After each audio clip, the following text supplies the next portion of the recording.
السلام علیکم دوستو، آج میں آپ کے لیے لے کے حاضر ہوئی ہوں خونچا خونچا اور دلوں کو تھرا دینے والی خوفناک تحریر سے لبریز کہانی آدم خور۔ اس دلچسپ پراسرار کہانی کو مجھے ایک شخص اختر حسین نے یوں سنایا۔ ہمارا خاندان 1947 کی خونی ہجرت کے نتیجے میں ہندوستان آ کے پاکستان کے موجودہ شہر ملتان کے قدیمی علاقے میں رہائش پذیر ہوا۔ یہاں یہ بتانا ضروری ہے کہ ہمیں رہائش کے لیے جو مکان ملا تھا وہ پہلے سے بہت ویران اور بوسیدہ اور کھنڈر بنا ہوا تھا۔ یہ مکان اگرچہ 2 منزلہ تھا لیکن میں رہنے کے لیے قابل اوپری منزل میں صرف ایک ہی کمرہ تھا۔ ابا نے سب سے پہلے اس کھنڈر نما مکان کو اپنے نام کروانے کے بعد اسے نئے سرے سے بنوانے کا ارادہ کیا۔ ابا اس مکان کو نئے سرے سے توڑ کر بنانے کے لیے کئی ٹھیکیدار اور مستریوں کو لے کے آئے۔ ان میں سب نے ابا کو مشورہ دیا کہ اس مکان کو توڑنا اور بنیادوں کو اٹھانا بہت بڑا عذاب ہے۔ اس کی وجہ ایک تو یہ بڑا خستہ ہے اور اسے توڑنے کے ساتھ والے پڑوسی کا مکان بھی گر سکتا، اور دوسرا اگر اسے مجبوراً گرایا بھی جائے تو کس طرف گرایا جائے کیونکہ گلی بہت تنگ ہے اور ملبہ کہاں جائے گا۔ لیکن ابا بضد تھے کہ اس میں نئے سرے سے بنواؤں گا۔ ابا کو کسی نے بتایا کہ مختار نامی ٹھیکیدار اس قسم کے کھنڈر نما مکانات کی نئے سرے سے تعمیر کرنے میں بہت ماہر ہے، لہٰذا اس سلسلے میں اس سے رابطہ کیا جائے۔ ابا مختار ٹھیکیدار کو گھر لے کے آئے۔ انہوں نے گھر کا جائزہ لینے کے بعد ابا سے کہا، اگر اس مکان کو واقعی نئے سرے سے بنوانا ہے تو آپ عارضی طور پہ اس مکان سے بمائے فیملی کسی دوسرے مکان میں منتقل ہو جائیں۔ ابا نے اس کا یہ مشورہ مان لیا۔ مختار ٹھیکیدار نے ابا کی مکان کی ترائی، مٹیریل اور تعمیر کے اختتام تک تمام معاملات باقاعدہ ایک معاہدے کے تحت طے کر لیے تھے۔ ابا نے محلے میں چند ہی ماہ کے لیے ایک عارضی مکان کرائے پہ لے لیا۔ مختار ٹھیکیدار اپنے 3 مزدوروں کے ساتھ مکان توڑنے کے لیے آ گیا۔ اس نے اپنا کام اوپری منزل سے بڑی آہستگی سے شروع کیا۔ اس کا مکان توڑنے کا طریقہ یہ تھا کہ وہ دن بھر میں مکان جتنا توڑتا تھا اس کا ملبہ اسی دن باہر ایک گراؤنڈ میں پھینکوا دیتا تھا۔ ابا اور اماں نے میری اور بھائی کی باری باری ڈیوٹیاں یہ لگائی ہوئی تھیں کہ ہم مختار اور کے ساتھ آئے ہوئے مزدوروں کے لیے چائے روٹی لے کے جائیں گے، اور ہم ایسا ہی کرتے تھے۔ مختار اپنا کام بڑی تیزی سے کر رہا تھا۔ اس نے چند ہی دنوں میں اوپری منزل کو اکھاڑ دیا۔ وہ جب نچلی منزل پہ آئے تو اس نے بڑی احتیاط سے مکان کو توڑنا شروع کیا۔ اس کی وجہ یہ تھی کہ نچلی منزل کی سائڈ میں موجود اینٹیں بہت بوسیدہ ہو گئی تھیں۔ ہماری دیوار کے ساتھ ہمارے پڑوسی کی مشترکہ دیوار تھی۔ وہ ذرا سی بات پہ چیخ چیخ کا کہا کرتا تھا، اپنے مکان کے ساتھ ہمارا مکان بھی گرانے کا ارادہ ہے کیا؟ اگر ہمارے مکان کو نقصان پہنچا تو میں تمہیں چھوڑوں گا نہیں، میرے مکان کا نقصان تو تمہیں ہی پورا کرنا پڑے گا۔ نچلی منزل کے فرش کی حالت اتنی خستہ تھی کہ اس کے فرش پر جگہ جگہ نہ صرف گہرے موکھلے بنے ہوئے تھے بلکہ آدھے فٹ سے بھی زیادہ چھوٹی بڑی گہری دراڑیں تھیں۔ مختار کو کام نپٹانے کی جلدی تھی۔ اس نے اپنے ساتھ آئے مزدوروں کو کہا رات گئے تک کام کریں تاکہ وہ اس کھنڈر مکان کو توڑ کر اسے پلاٹ کی شکل کر کے اس پر دوبارہ تعمیر کرے۔ اس کے ساتھ آئے مزدور دن بھر اپنا کام نمٹا کے تھک ہار کے اس فرش پر ایک طرف سو جاتے، وہ خود اپنے گھر چلا جاتا۔ ایک دن ہماری فیملی عارضی کرائے والے مکان میں رات کے تیسرے پہر خواب خرگوش کے مزے لے رہی تھی کہ اچانک ڈھس ڈھس کر کے ہمارے گھر کے دروازے بجنے لگے۔ ہم سب گھر والے چونک کر اٹھ گئے۔ خدا خیر کرے، اماں نے کلمہ پڑھنا شروع کر دیا۔ کون ہے بھائی؟ آ رہا ہوں۔ ابا نے اپنی آنکھیں ملتے ہوئے جب گھر کا دروازہ کھولا تو سامنے مختار کا ساتھی ایک مزدور بنارس سامنے بڑی گھبرائی ہوئی حالت میں کھڑا تھا۔ ابا نے اسے پوچھا، خیر تو ہے؟ اس وقت تو کیوں آیا ہے؟ جی، اس نے بڑی مشکل سے اپنے آپ کو سنبھالتے ہوئے یہ عجیب بات بتائی۔ ابا کا نام لے کر بتائی، بشارت صاحب، وہ جو میرے ساتھ یامین مزدور آیا ہوا تھا وہ میرے ساتھ فرش پہ سویا ہوا تھا، وہ اچانک ایک دل خراش چیخ کے ساتھ غائب ہو گیا ہے۔ اس کے منہ سے یہ بات سن کے ابا اور ہم سب پریشان ہو گئے۔ بنارس نے اچھی طرح سے آگے پیچھے دیکھا تھا؟ جی ہاں، میں نے اسے ادھر ودھر دیکھا، وہ واقعی وہاں نہیں تھا۔ تھوڑی دیر بعد میرا بھائی اور ابا اس کے ساتھ اپنے کھنڈر نما مکان میں گئے تو وہاں پہلے سے محلے کے کافی لوگ اس مزدور کی جانب سے شور مچانے کی وجہ سے بھاگ کر جمع ہو گئے تھے۔ یار بشارت، یہ مزدور بڑی عجیب بات بتا رہے ہیں، کیا اس کا دوسرا سویا ہوا ساتھی یامین ایک دل خراش چیخ کے ساتھ یکدم بجلی کی مانند پراسرار طور پہ غائب ہو گیا ہے؟ اس کھنڈر نما مکان میں محلے دار ابا اور ہم سب نے اسے بڑی اچھی طریقے سے تلاش کیا، لیکن کسی کو یامین کے اس طرح پراسرار طریقے سے غائب ہونے کی وجہ سمجھ نہیں آ رہی تھی۔ تھوڑی دیر بعد بذات خود مختار ٹھیکیدار بھی وہاں آ گیا۔ اسے جب اس بات کا علم ہوا تو وہ بھی اپنے طور پہ بہت پریشان ہوا۔ اس نے بار بار اس بنارس مزدور سے مختلف سوالات پوچھے۔ اس نے یہی جواب دیا کہ یامین جو میرے ساتھ سویا ہوا تھا، اس نے ایک دل خراش چیخ ماری اور میں نے جب چونک کر اس کی طرف مڑ کر دیکھا تو وہ غائب ہو چکا تھا۔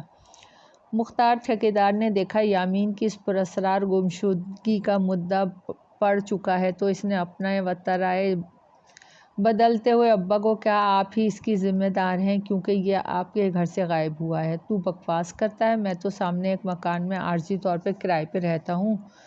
تو ہی یامین کو بنارس کے ساتھ رات کو سونے کے لیے چھوڑ گیا تھا۔ اس کا مطلب ہے کہ بنارس نہیں ہو سکتا ہے یامین کو مار کر رات کے کسی پر ٹھکانے لگا دیا ہو۔ یہ مجھ پر الزام ہے، مجھے بھلا اس کو مارنے کی کیا ضرورت تھی؟ اس غریب سے میری کیا دشمنی ہو سکتی ہے؟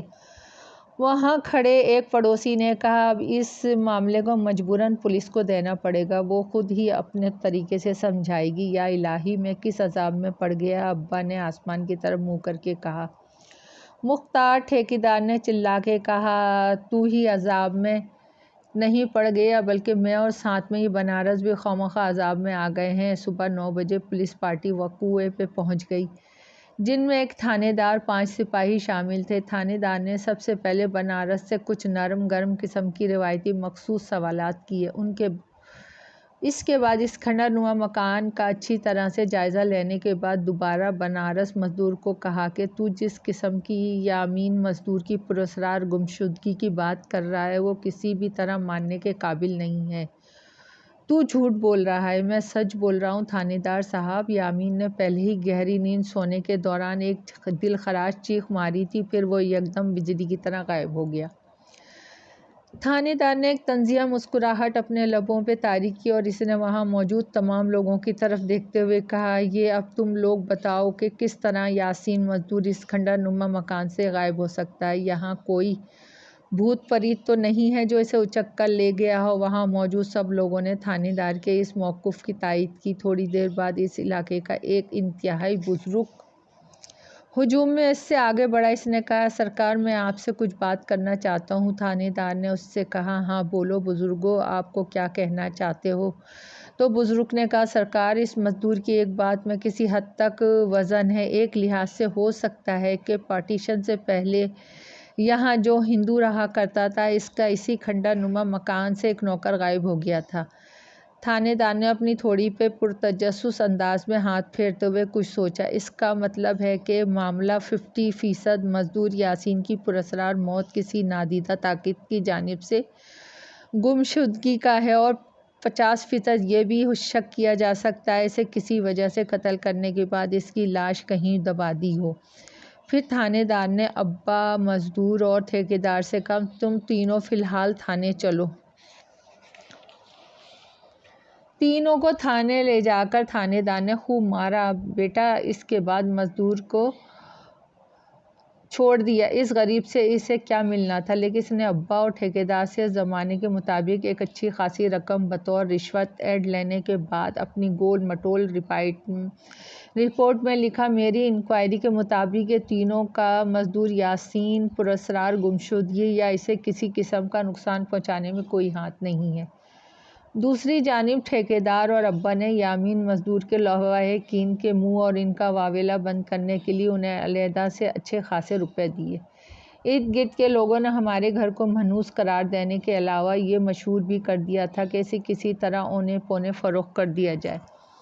ابا نے اسے فروخت کرنے کی بہت کوشش کی، لیکن سچی بات ہے اسے کوئی مفت لینے کو بھی تیار نہ ہوا۔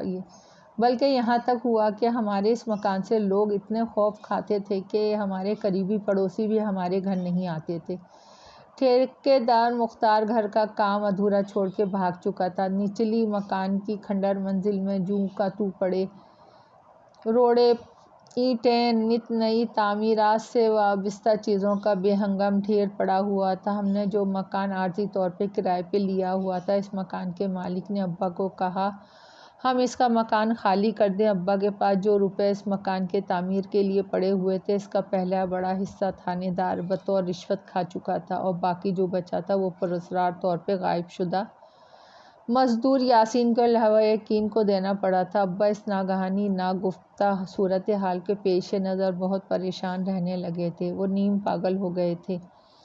اللہ اللہ کر کے کافی عرصہ بعد یہ ہوا کہ ایک شخص جعفر خان نے ہماری مالی بدحالی سے فائدہ اٹھاتے ہوئے ہمارا مکان اونے پونے شرط پہ خرید لیا کہ وہ اسے تعمیر کروانے کے بعد اس مکان کی نچلی منزل میں ہمیں کم از کم 5 سال کے لیے بطور کرایہ دار رکھے گا۔ ہمیں اس میں امر کا دکھ تھا کہ جو مکان کبھی ہماری ملکیت تھا، ہم اس میں کرایہ دار کی حیثیت سے رہ جائیں گے۔ جعفر خان نے اس مکان کی تعمیر اسی مقام سے کروانی شروع کی جہاں سے کام رکا ہوا تھا۔ نیا ٹھیکیدار دن کی روشنی میں مکان کا کام کروا رہا تھا۔ مزدوروں نے رفتہ رفتہ بڑی محنت سے نچلی منزل کا تمام دیواریں ادھیڑ دیں۔ اس کے بعد سب سے آخر میں جعفر خان کے ٹھیکیدار نے اپنے مزدور کو کہا وہ اس کھنڈر نما مکان کے ٹیڑھے میڑھے فرش کی دراڑوں کو مٹی سے بھر دے، پھر اسے اچھی طرح ہموار کرے کہ اسے پلاٹ کی شکل دے۔ ہم ٹھیکیدار کے 2 مزدور فرش کو صاف کرتے ہوئے جب ایک کونے کی جانب گئے جہاں 1 فٹ لمبا چوڑا والا فرش پر گہرا گڑھا موجود تھا، یہ نہ جانے کہاں تک جاتا تھا۔ ایک مزدور نے تشویشی انداز میں دوسرے مزدور سے یہ سوال پوچھا، یار یہ قدیم صدیاں پرانی آبادی والا مکان ہے، یہاں تقریباً سارے مکان ایسے ہی ہیں، اسے بھرتے ہیں؟ دونوں مزدور نے اس بڑے گھڑے میں بیلچے کی مدد سے مٹی ڈالنی شروع کر دی۔ کافی دیر تک وہ مٹی ڈالتے رہے۔ تھوڑی دیر بعد یہ ہوا کہ اس گھڑے میں سے ایک زوردار خون خوار لرزہ خیز عجیب سی آواز آئی۔ دونوں مزدوروں نے دہل کر اپنے بیلچے وہیں پھینکے اور چلاتے ہوئے اس مکان سے باہر آ گئے۔ اس کی آواز سن کے اہل محلہ وہاں جمع ہو گئے۔ لوگوں کے پوچھنے پر انہوں نے صرف یہ بتایا کہ انہوں نے فرش کے اس کونے والے گھڑے کے اندر کسی کی خوفناک پھنکار سنی ہے۔ تھوڑی دیر بعد وہاں ابا، ٹھیکیدار، جعفر خان وغیرہ بھی آ گئے۔ جعفر خان نے ان مزدوروں کو ایک طرف لے جا کے کہا تم نے یہاں اس قسم کی بات کر کے خواہ یہاں کے لوگوں کے دلوں میں خوف ڈر پیدا کر دیا ہے، اس سے تو میرے خریدے گئے مکان کی ویلیو گر جائے گی۔ ٹھیکیدار نے جعفر خان کو کہا میرے بندے یہاں کام نہیں کریں گے، میں ان کی زندگیوں کو خطرے میں نہیں ڈال سکتا۔ مزدوروں نے بھی بغاوتی انداز اختیار کیے ہوئے تھے، وہاں سے بھاگنے کا ارادہ ظاہر کیا، اور اس کے ساتھ ساتھ تھوڑی دیر بعد وہاں ارد گرد کے لوگوں کا کافی رش لگ گیا تھا۔ محلے کے تماشائی لوگ دور سے اس مکان کو غور سے دیکھنے لگ جاتے تھے، لیکن خوف کی وجہ سے اس کے قریب کوئی نہیں جاتا تھا۔ وہاں سب اس شش و پنج میں مبتلا تھے کہ اس گھڑے میں بالآخر کس قسم کی بلا ہو سکتی ہے۔ تھوڑی دیر بعد وہاں ایک محلہ دار ایک بوڑھے تجربے کار سپیرے کو پکڑ لایا۔ بوڑھا سپیرا بڑی دلیری سے اس گھڑے کے قریب جا کے اس میں اپنا منہ دے کے جھانکنے لگا۔ ماحول میں خوف کی خاموشی طاری تھی۔ تو کیا کر رہے ہو؟ جعفر خان نے جھنجھلائے ہوئے انداز میں اس سے پوچھا۔ کیا نظر آیا بابا جی؟ تو بوڑھے سپیرے نے اپنا منہ اس گھڑے میں ڈال کر سوں سوں کی آواز نکالی، ایسے جیسے اس نے اس بلا کی حقیقت کو سونگھ لیا ہو۔ بوڑھے نے ایک توقف کے بعد وہاں کھڑے لوگوں کو بڑی عجیب و غریب خبر سنائی کہ اس سوراخ کے اندر ایک بہت پرانا آدم خور بلّا موجود ہے، اور اس نے اس گھڑے کے اندر سے گوشت و ہڈیوں کی باقیات کی سڑن محسوس ہو رہی ہے۔ اس نے مزید کہا اگر تمہیں میری بات پہ یقین نہیں آتا تو بے شک نہ آئے، مگر میرے ساتھ آ کر حوصلے سے اس گھڑے کے اندر ذرا منہ ڈال کے اس حقیقت کو محسوس کرو۔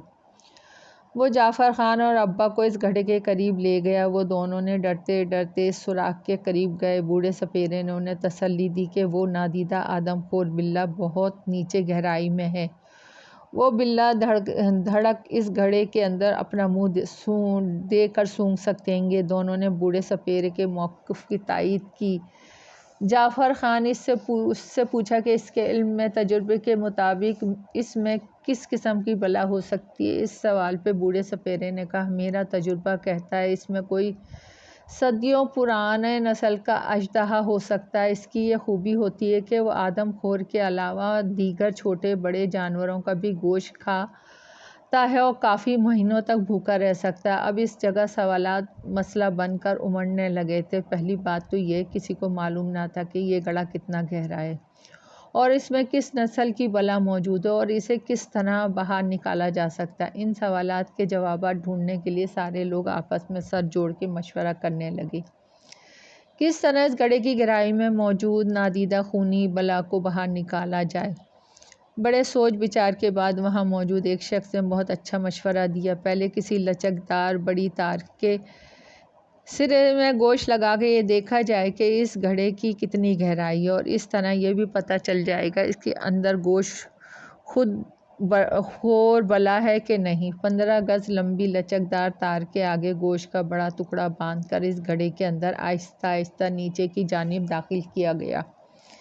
ایک جگہ جا کر ایسا محسوس ہوا جیسے کسی نے یہ تار اپنے منہ میں پکڑی ہو۔ فٹافٹ اسے تار کو باہر نکالا گیا۔ تار کے سرے کو جب دیکھا گیا تو اس میں گوشت کا ٹکڑا غائب تھا۔ اب اس سے اس امر کی تصدیق ہو گئی تھی کہ اس گھڑے کے اندر لازماً کوئی گوشت خور موجود ہے۔ اب محلے میں ایک نئے سرے سے خوف کی فضا طاری تھی۔ جعفر خان نے ایک روز دوبارہ اپنی بیٹھک میں محلے کے لوگوں کو اس مشورے کے لیے اکٹھا کیا کہ اس بلا کو کس طرح باہر نکالا جائے۔ بڑی سوچ بچار کے بعد باہمی مشورے سے محلے داروں نے مشورہ دیا کہ اس گوشت خور بلا کو اس گھڑے سے نکالنے کے لیے فائر بریگیڈ کی گاڑی سے فل پریشر کے تحت پانی پھینکا جائے تاکہ وہ گھبرا کر یا پانی میں ڈوب کر باہر آئے۔ اس کام کے لیے اتوار کا روز چنا گیا، لیکن اس سے پہلے اس میٹنگ میں یہ طے کیا گیا کہ اس محلے کے کم از کم 30 سے 35 ڈنڈے بھالے آہنی بڑی بڑی کیلوں کے دہانوں والے بانس بردار اور مشتاق بندوق کے نشانہ لگانے والے مسلح نوجوان اس گھڑے کے ارد گرد چاق و چوبند کھڑے رہیں گے۔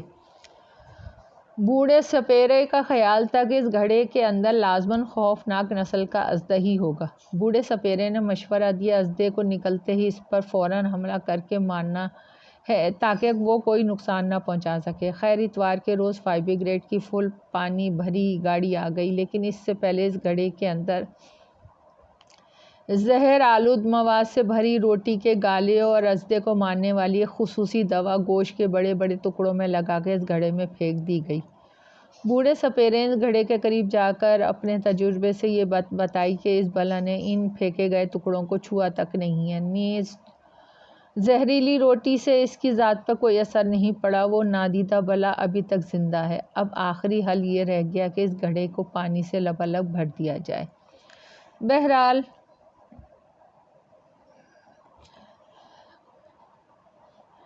بہرحال فائر بریگیڈ کی گاڑی کے واٹر پمپ کے گھڑے کے اندر ڈالنے سے پہلے مسلح دلیر نوجوانوں کو پھیلا کے اس گھڑے کے ارد گرد کھڑا کر دیا گیا۔ ان کی ترتیب یہ تھی کہ سب سے پہلے بانس کے آگے لگی آہنی کیلوں کے پیچھے بندوق بردار نشانہ باز تھے اور سب سے آخر میں 5 سے 6 نوجوانوں کے پاس بڑے بڑے برچے اینٹیں برسانے والوں کا ٹولہ حفظ الماء تقدم کے تحت علیحدہ رکھا گیا۔ گھڑے کے اندر فائر بریگیڈ نے پانی کا فل پریشر دیا گیا۔ مسلح جوشیلا نوجوان فلک شگاف چیخ نعرے مارنے لگے۔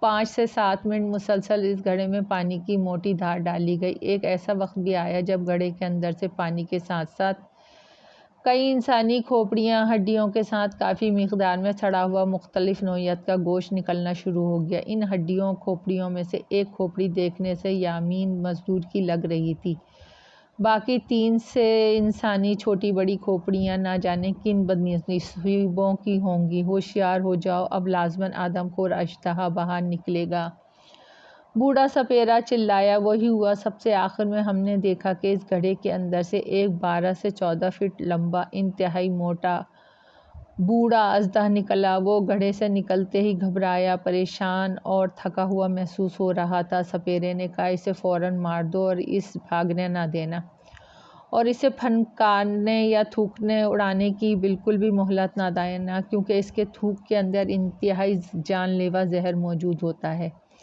اژدھے نے بھاگنے کی بہت کوشش کی، لیکن اسے بھاگنے کا راستہ نہ مل سکا۔ اس پر تابہ توڑ حملے شروع ہو گئے۔ الغرض بڑی مشکل سے وہ بے جان ہو گیا، اسے مار دیا گیا۔ اگرچہ وہ مر چکا تھا، لیکن ارد گرد لوگوں میں اس کی لاش کی اتنی دہشت تھی کہ اس کے مرنے کے 10 منٹ بعد بھی کوئی اس کے قریب خوف سے نہ جا رہا تھا۔